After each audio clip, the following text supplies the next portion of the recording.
Music present Purushottam শেষ। আমার নাম পুরুষোত্তম भाई सुनना सामान लेके बहुत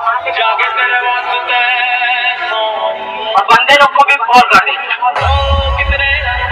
अरे लड़के लोग कूद गए हैं, बंदे लोग को कॉल कर।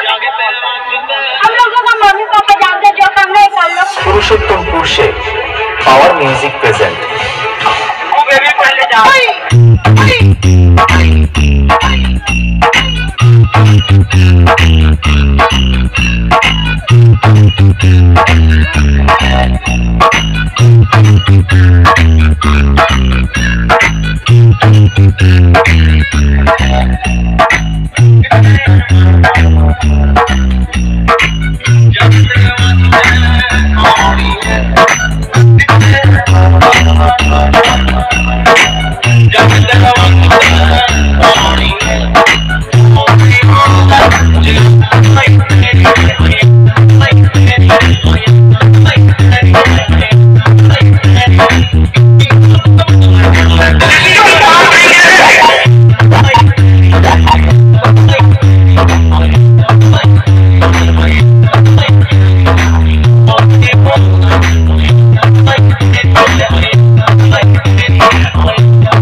पुरुषोत्तमपुर से मालेर